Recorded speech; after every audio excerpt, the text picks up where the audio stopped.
This itinerary has been a long time coming. My friend who has lived in South Kensington, central London for 2 years, had the privilege of exploring many corners of this incredible city and hosting countless visitors.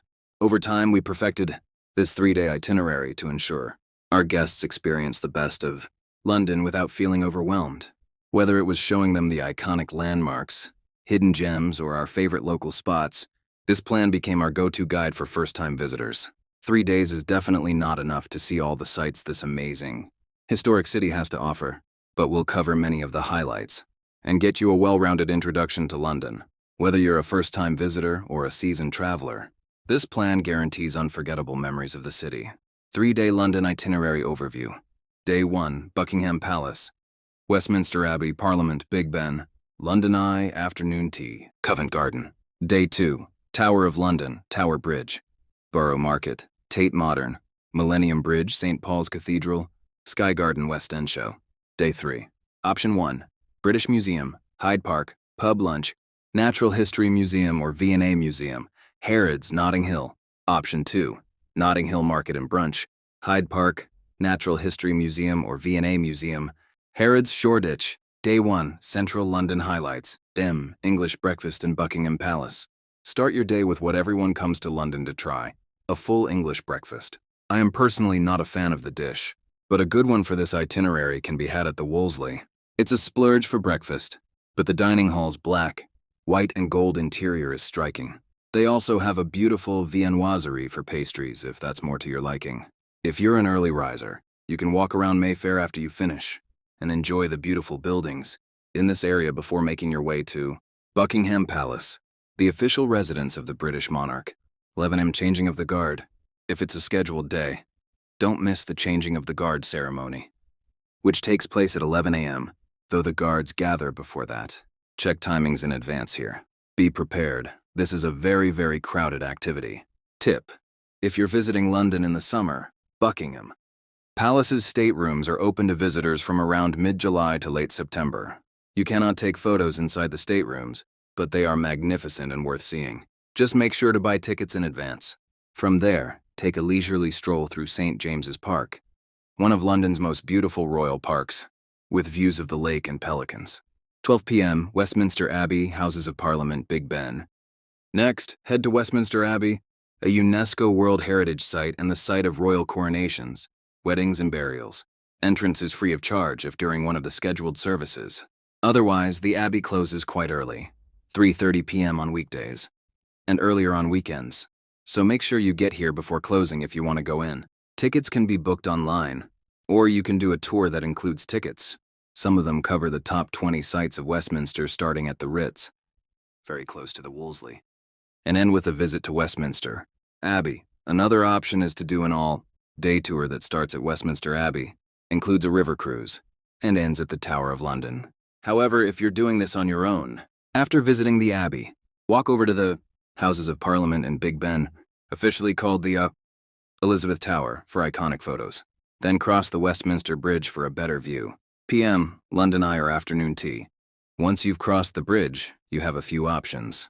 You can grab lunch, then explore South Bank along the water, including a hop on the London Eye, the giant Ferris wheel, for a bird's-eye view of the city. Alternatively, indulge in a quintessentially British experience with afternoon tea. Consider booking at the Ritz, iconic, Claridge's glamorous, or Sketch, contemporary, for a luxurious treat. Press Covent Garden. After the luxurious afternoon, spend your evening exploring Covent Garden, a vibrant area filled with street performers, boutique shops, and restaurants. Make sure to visit Apple Market, filled with handmade jewelry, artwork, antiques, and food. This is a great place to go souvenir shopping. There is also a beautiful Mariage Frères tea shop in that area. PM, Regent Street. Covent Garden is fairly close to Piccadilly Circus, so if you have the energy, walk past Leicester Square and Chinatown to Piccadilly Circus, then up the most iconic street in London, the curved Regent Street. This street is always beautiful, and lined with shops that could keep you busy all day. 7 p.m. Soho and dinner. But if you walk up the street and are ready for dinner, I highly recommend heading to Soho, where there are lots of very popular food options. The best in the area is probably Dishoom, a popular spot offering delicious Bombay-inspired cuisine. You should definitely make a reservation here, though. as the line can easily be a 1-2 hour wait. Or eat in Chinatown if you're craving Asian food. Then walk up Regent Street at night. 9 p.m., Selfridges. If you're still looking for something to do at this time, you could head to Selfridges, possibly my favorite store in London. An upmarket department store with an iconic bright yellow bag. Selfridges has an amazing basement level with the best tech, books, stationery, and chocolate. We took every one of our visitors here. Time to drinks. If you like martinis, the perfect bar is nearby. The Connaught Bar. This bar has been on the world's 50 best bar list for years and is a very classy place for a drink. If you're not a martini person and want another top 50 bar, Bar Swift is a great option. And the closest is Swift Soho. Day 2, History and Culture. Tower of London. Begin your day at the Tower of London, a historic castle and UNESCO World Heritage Site. Explore the crown jewels, walk along the medieval walls, and learn about the tower's fascinating and often gruesome history. Just a short walk away is Tower Bridge, the most beautiful bridge in London, not to be confused with the London Bridge, which is one to the west and not particularly aesthetic. If you're interested, you can book tickets to walk across the glass-floored high-level walkways for views of the Thames. 10 a.m. Borough Market lunch. On the other side of the bridge is Borough Market, one of London's oldest and most famous food markets. Walk around yourself and sample gourmet street food, fresh produce and artisanal treats. Or go on a guided tour and sample the food in a group. This is a great place for both locals and tourists. 1 p.m. The Shard, optional. An optional activity in the afternoon is to visit the Shard, the tallest building in the UK. Head to the viewing gallery on the 72nd floor for panoramic views of the city. Alternatively, if you would rather have a nice sit-down lunch than eat at Borough Market, enjoy lunch at one of the Shard's restaurants, such as Aqua Shard or Hutong. I call this optional because there's another way to get free views of the city at the Sky Garden. Later in this day's itinerary. Stroll South Bank. Take a stroll along the South Bank, where you can visit Shakespeare's Globe, a reconstruction of the original Globe Theatre, and the Tate Modern, a world-class contemporary art museum that is free to enter. From there, walk across the Millennium Bridge, a pedestrian bridge with great views of St. Paul's Cathedral. Visit St. Paul's Cathedral, an architectural masterpiece designed by Sir Christopher Wren. The cathedral closes at 4:30 p.m. though, so if you want a tour inside, make sure to buy tickets and get there before it closes. Or visit during a service to enter for free. You can also climb to the top of the cathedral's dome for views of London. Troika Sky Garden. The final spot for views today is London's Sky Garden, a free-to-visit indoor garden with 360-degree views of the city. Tickets sell out months in advance, but they take walk-ins. If you can, get tickets for sunset to enjoy the transition of colors across the sky here. My West End. Catch a West End show for the evening, for prices a fraction of what the same show costs in NYC. Before that, enjoy a pre-theater dinner at J Shiki, a classic seafood restaurant in the heart of Theaterland with some of the best fish I've ever had. If fish isn't your thing, or you don't want to spend 50 entree, Blacklock is one of London's best steakhouses, with possibly the most famous Sunday roast, and has more reasonable prices. Day 3. Option 1. Museums, parks, and pubs. 10 a.m. British Museum. Start your day at the British Museum, home to a vast collection of art and artifacts from around the world, including the Rosetta Stone and the Elgin marbles. The building itself is gorgeous, with a large open atrium when you first walk in. Entry is free, and the museum opens at 10 a.m. If you finish and want to explore that area a bit, I love the stationery store, Present and Correct, and the Korean Art Gallery Han Collection nearby. 12 p.m. Hyde Park. If you like to walk through Soho and Mayfair to get to Hyde Park and Kensington Gardens, where you can relax by the Serpentine Lake or visit the Kensington Palace Gardens. For lunch, stop at a traditional pub just south of Hyde Park like the Grenadier, classic, historic, or the Beauchamp, contemporary. PM Museums. Afterward, head to Harrods, the iconic luxury department store. Even if you're not into luxury shopping, the building is historic and stunning, and there are beautiful displays inside as well. Visit Shoe Heaven to see the most beautiful shoes of all time. Enjoy a cup of tea at the Harrods Tea Rooms, or pick up a souvenir, especially if you go during Christmas. From there, walk to either the Natural History Museum, famous for its dinosaur, skeletons and stunning architecture, or the Victoria and Albert Museum, the world's largest museum of decorative arts and design. Both are located in South Kensington and are free to enter.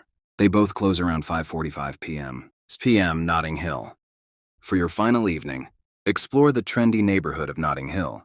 In Notting Hill, wander past pastel-colored houses, browse boutique shops, and enjoy dinner at a trendy restaurant.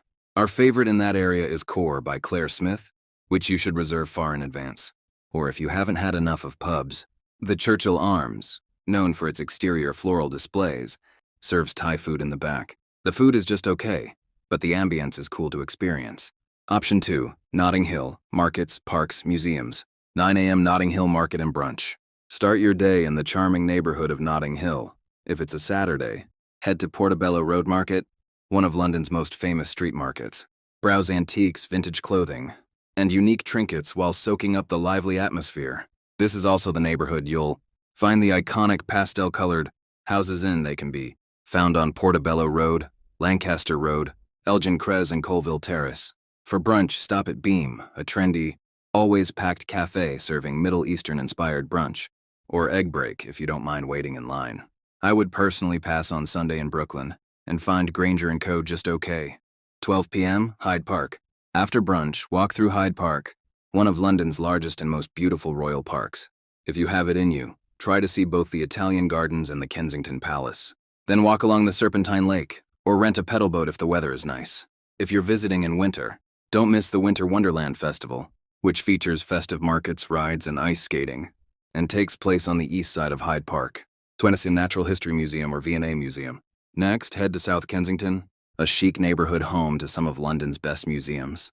Choose between the Natural History Museum, famous for its dinosaur skeletons and stunning architecture, or the Victoria and Albert Museum, V&A, the world's largest museum of decorative arts and design.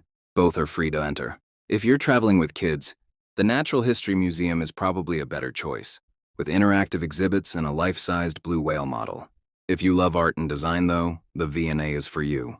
I personally love the Egyptian section on the first floor. Where did they get those massive pillars? Or in the ceramics collection, the best in the world, on the 6th floor. 4:30 p.m. Harrods. After exploring the museums, make your way to Harrods, the iconic luxury department store in Knightsbridge. Even if you're not into shopping, the building itself is a sight to behold. With its ornate Egyptian escalator and stunning food halls, stop by Shoe Heaven to marvel at designer shoes. Enjoy a cup of tea at the Harrods Tea Rooms, or pick up a souvenir. During the holiday season, the store's Christmas displays are absolutely magical. 6:30 p.m. Shoreditch. End your day in Shoreditch, one of London's trendiest neighborhoods. Known for its street art, vintage shops, and vibrant nightlife, Shoreditch is the perfect place to experience London's creative side. If you haven't yet had dinner at Dishoom, now is a good time. Or if you want something more British, Lyle's or the Clove Club are Michelin-starred restaurant offering a modern, British-tasting menu. Or St. John's is a classic British restaurant pioneering nose-to-tail cooking. If you choose this itinerary and need a drink, Tyre Plus Elementary is right down the road. This is my favorite bar in London, and the food is also really good. If you're craving food late at night, Tyre Plus Elementary is actually 2 bars. Elementary in the front and Tyre in the back. And the drinks are pre-mixed, but they're amazing. If we had lived on that side of London, that would have been our regular bar. Check times if you go, though, as they have some funny hours. Other optional activities. This itinerary covers a lot and could easily be spread to 5 days or even a week. But if you'd like some other ideas for things you could do, here are some. Thames River Cruise. A relaxing way to see London's landmarks from the water. You can also take an Uber boat along the Thames to go from one end of London to the other, if that's of interest. Day trip to Greenwich. Eat at the Greenwich Market. Visit the Royal Observatory, stand on the Prime Meridian, and explore the charming maritime history of this area. On a nice day, hike up in Greenwich Park for an amazing view of London. Day trip to Hampstead Heath. Escape the city bustle and explore this sprawling park with stunning views of London from Parliament Hill. Watch a soccer match. Experience the passion of English football by catching a Premier League or Championship game. Check out matches at Wembley Stadium, Emirates Stadium, Arsenal, or Stamford Bridge, Chelsea. Book tickets early, as they sell out. Kew Gardens. Explore one of the world's most famous botanical gardens, home to stunning glass houses, treetop walkways, and seasonal exhibitions. You can also dine at the cafe or enjoy an afternoon tea here. Warner Brothers Studio Tour, a must for Harry Potter fans. This immersive experience takes you behind the scenes of the iconic film series. Located just outside London, it's an easy day trip. Tours to enhance your experience. Borough Market Food Tour. Join a guided food tour of Borough Market to sample the best bites and learn about its history. Historic London Walking Tour. Explore the city's iconic landmarks with a knowledgeable guide. Tower of London Guided Tour. Dive deeper into the history of this iconic site with an expert guide on this private tour. Tips. Use contactless. Public transport is the easiest way to get around London. Apple Google Pay works great, and the system will automatically cap your spend per day as long as you use the same card every time. You can also pay for the iconic double-decker buses or black cabs with these contactless payments. Book attractions in advance. Popular sites like the London Eye, Tower of London, and West End shows often sell out. Book online to skip the queues and secure your spot. Wear comfortable shoes. London is a walking city, and you'll easily clock 10,000 plus steps a day. It is also an old city, so there are lots of cobblestone streets. Comfortable footwear is a must. London is one of my favorite cities in the world, and there is so much to see and do in this historic capital. Whether you're a first-time visitor or returning for the nth time, I hope you found something new in this itinerary.